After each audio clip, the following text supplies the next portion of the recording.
Okay, here we are.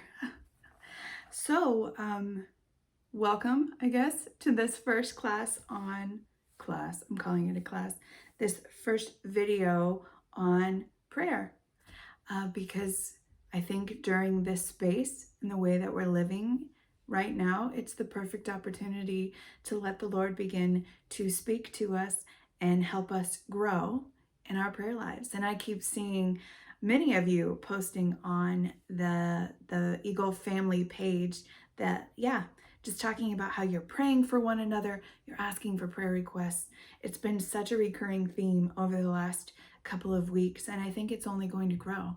And I think as people of God, we are commissioned to be people of prayer. And so I'm excited to take this time to be with you guys, to grow in this journey together, to become people of prayer. But first, I just want to share a little bit about how we got here, because I never want to teach something or journey through something with you that is not relevant to me. So you're never going to hear something from me that I don't think is important or I don't think is relevant. I'm never going to peddle something to you just to peddle the latest thing. It's always going to be because the Lord is speaking to me through it. And that's what this journey through prayer is going to be about too. Because, honestly, real talk, I am not great at praying. I am not great at praying. I love the Lord. I love spending time with the Lord. But my understanding of what prayer is and what that looks like is sometimes very limited.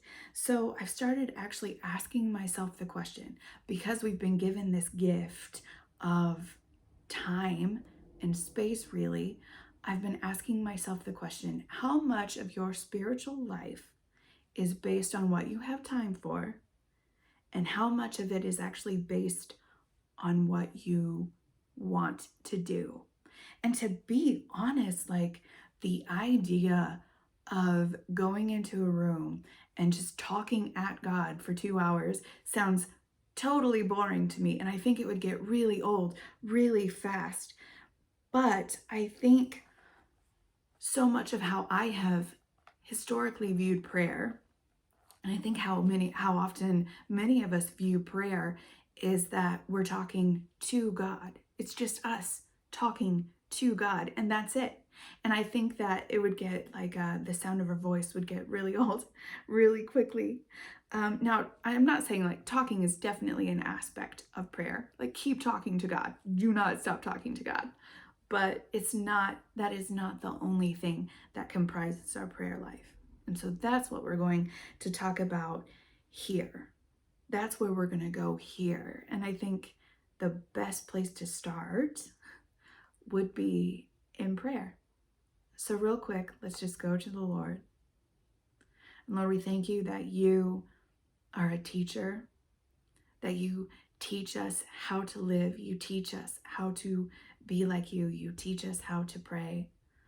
And so we invite you into this space that you would teach us how to pray. You would build that in us, that we would become people who are dedicated to prayer, who believe in the power of prayer and know that prayer is central to our relationship with you. We thank you for all you will do in this space and for the gift of technology. And it's in your awesome name we pray. Amen. So before we start talking about what it actually means to build a prayer life, I want to talk a little bit about what prayer actually is. What it actually is. Because, and if you need to jot stuff down, I should have said this at the beginning, but if you need to jot stuff down, write stuff down. Come back to this video again, because this is a resource. We want this to be a resource for you to use as we keep going forward, and not just like a one and done thing. So jot stuff down. If things stick out to you, write them down. Come back to them later, because we want this to be helpful, a helpful thing. So number one, when we talk about what prayer actually is, prayer is the core of our relationship with God. So prayer is communication. Prayer is listening. Prayer is time and rest that we are purposing to be in the presence of God.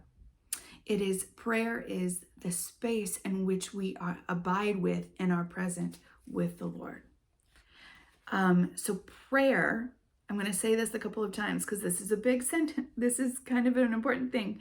Prayer is at the core of everything we do as Christians. Everything. If we are doing things that do not start with prayer, then we're not on the right track and we need to regroup and rethink what we're doing, because prayer is at the core of everything we do. But prayer is not everything. But also, everything is nothing without prayer. So I'll say that again. Prayer is at the core of everything we do as Christians. It is not everything, but everything is nothing without prayer. It is central. It is core to who we are as the people of God. It is core to our relationship with God. And it is really the main source of communication between us. So, prayer is not everything, but everything is nothing without prayer. So, the first thing, let's regroup. Prayer is at the core of our relationship with God. Second thing, prayer is the central avenue through which God uses to transform us. We are transformed by prayer. God uses prayer to transform who we are. It is life-creating. It is life-changing. In prayer, in real prayer, we begin to think God's thoughts after Him, which is incredible. It's transformative. So in real prayer, when we are engaging in a real prayer life, in a daily abiding and resting in God prayer life, we begin to change. And we begin to desire what God desires. We begin to love what He loves. We begin to will the things that He wills. So when Jesus teaches us to pray and we get this Lord's Prayer and He says, "Your kingdom come, your will be done," He is praying those things because His will as an individual is lined up with God's will, with the kingdom will. And because He's so engaged at that level, He can pray those things and believe those things because He has been and knows He is transformed by that prayer relationship with God. So what I want us to know right now in this space is that prayer is more than just talking at God. So first, it's the core of our relationship with God. Second, it's the central avenue through which God uses to transform us. And third, prayer is the driving force behind relationship. It is not just a peripheral activity that we should be engaged in as Christians. Just like, I prayed for a couple of minutes today. It is who we are as the people of God. Can you imagine, as a spouse, if the only relationship you had with your partner was once a day for maybe 30 seconds, you popped in, you spoke at them, and then you left. You're like, well, check that off the list. Did my duty for the relationship. No way. Like, what kind of marriage is going to thrive under those circumstances? Or like, as a parent, if the only time you saw your kid was once a day, they came in, talked at you, let you know their agenda, things that they wanted, then peaced out. That's not any kind of relationship, but I think so often that is how we treat God. We go in and we say, here's what I want, here's what I'm asking for. If it's okay with you, if it's your will, peace out. Like, I'm done. That's not what prayer should be. Now, I'm not saying like prayer can't be asking for things, because that asking for things, supplication, is definitely a kind of prayer. And we should continue to ask God for things because he is a good Father and He gives good gifts. But that's not simply the only thing about prayer. So it's about relationship, and we're wanting to engage in this relationship with this good Father, and prayer is at the heart of it. So prayer is the core of our relationship with God. Prayer is the avenue that God uses to transform us. It is the driving force behind our relationship with God. And the last thing that I'm going to say is that prayer is a heart activity. It's a heart activity. I think so often we get stuck in our minds, how we think about God, what we say about God, words that we can put together to form really lovely sentences to speak at God. And prayer never leaves our mind and comes down to our heart. But the heart is the center of who you are. For the biblical writers, for ancient people, for how we think about where the Lord lives and dwells with us today, the heart is the center of our being. It's who we are. It's the physical, the emotional, the intellectual. It's the will. It's how we decide what to do and how to do it. And that is the place where we think of God as dwelling. So when we say, the Spirit of the Lord dwells in us, it's in who we are. It's not just our minds. It's not an intellectual thing. It's who we are. And so the goal through all of this is going to begin to teach the mind to engage at the heart level. Henry Nouwen, he has passed away, but was a famous theologian, famous pastor. I believe for a while he was a monk or a Catholic, maybe just a priest. I don't know. Anyway, heavy duty stuff. But he had this really pastoral heart and wanted people to understand the beauty of prayer. And he said this. He said, prayer is standing in the presence of God with the mind in the heart. There are no divisions between the mind and the heart. It is where God's Spirit dwells. So prayer is taking our mind and engaging it with our heart and paying attention to the fact that we are entering into the space where the Spirit of God dwells. And that is a place of rest. It's a place of rest. And I think during these times, well, I think in life in general, rest is something that we need. And I'm not talking about like just sleep. Of course you need sleep. You need sleep to function. But rest in a spiritual sense and an emotional sense. And rest is not the absence of conflict or pain. It's not ignoring the difficulty in the world around us. It is rest in God in the midst of living through that trial and pain, living in the midst of very intense life situations. So look at the world around us. I mean, we have a pandemic. Everybody is kind of ordered to stay at home unless you have business going out. We have this fear of what if people around us get sick? What if we get sick? It's like a very intense time to be alive right now. But the Lord is inviting us into a place of rest where we find peace with Him. And that peace is found in that space where we dwell with God, and that is prayer. We can find rest in prayer. So that's where we're going to start. We're going to start with finding rest. So the very first prayer we're going to talk about is called a centering prayer. Some people call it the Jesus prayer. And this is a kind of prayer that forces the mind to engage with the heart. You're not coming in with an agenda. You're not coming in with questions to ask. It's a prayer that is fully committed to abiding with Jesus. And so what does it look like? Well, this is a great example. So I am currently in my bedroom and I have this lovely chair in my room, which I think is really great for prayer. I use it quite often. So the idea for any kind of prayer, but for a centering prayer is to find a quiet space.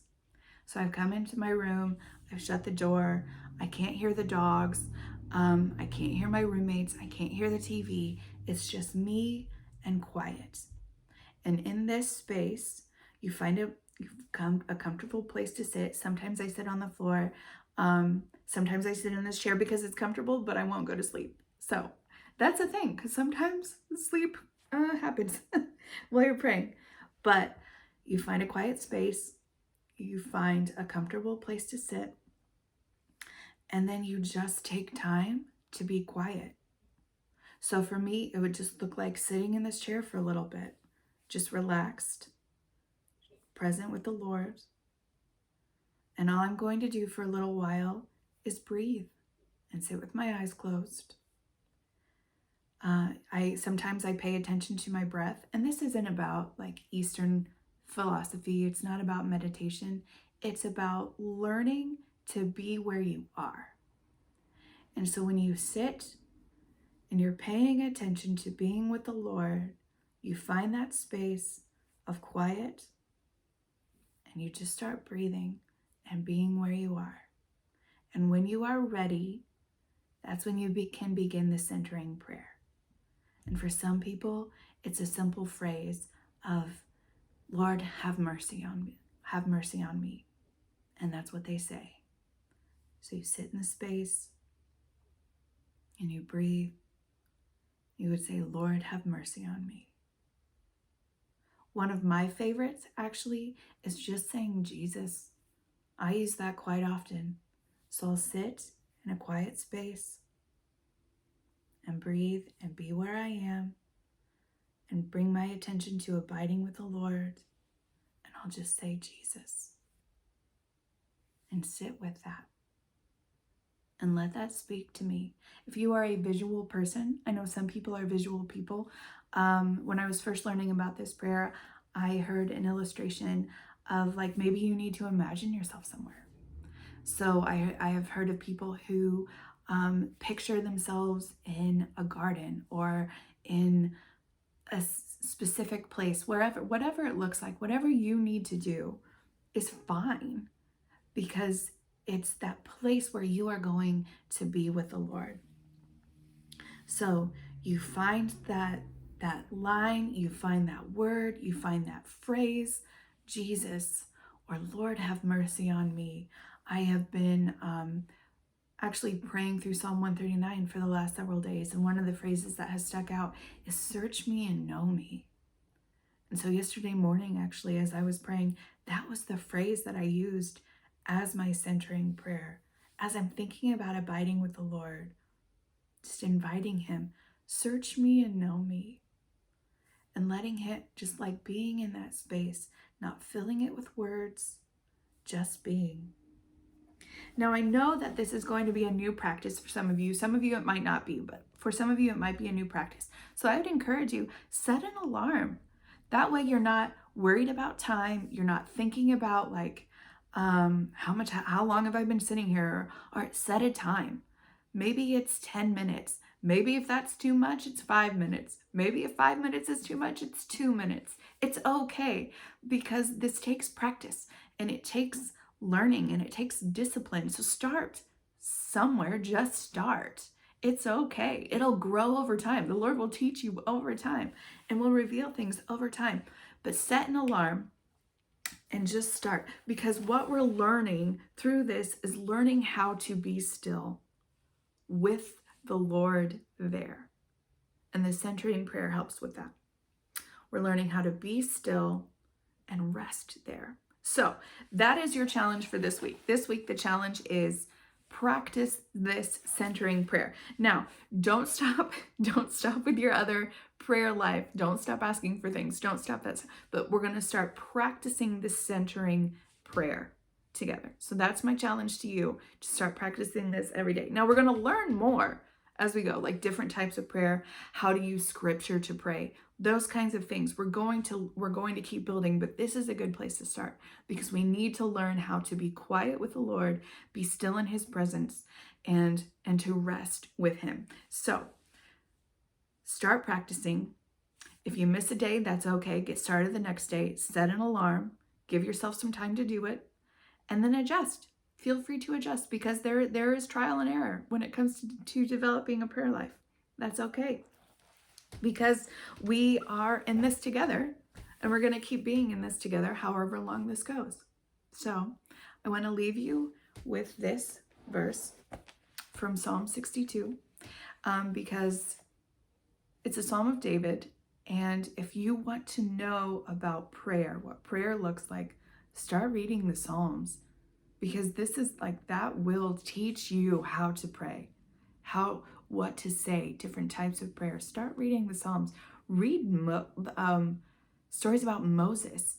Read Daniel. Read about Jesus and how he prayed. Reading prayers of the Bible is going to start teaching us how to pray. But we're going to keep doing this together. So Psalm 62, verse 5 says, "For God alone, O my soul, wait in silence, for my hope is from him.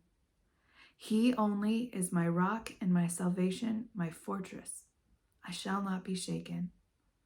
On God rests my salvation and my glory, my mighty rock, my refuge is God. Trust in him at all times, O people. Pour out your heart before him. God is a refuge for us." So, good luck. If you have questions, leave comments, ask questions. We're learning this as we go. We can make adjustments, but get out there and try, because the Spirit of the Lord is with you and in you and wants to see you grow, wants to see you transformed, and he's a good teacher. So he'll be with us along the way.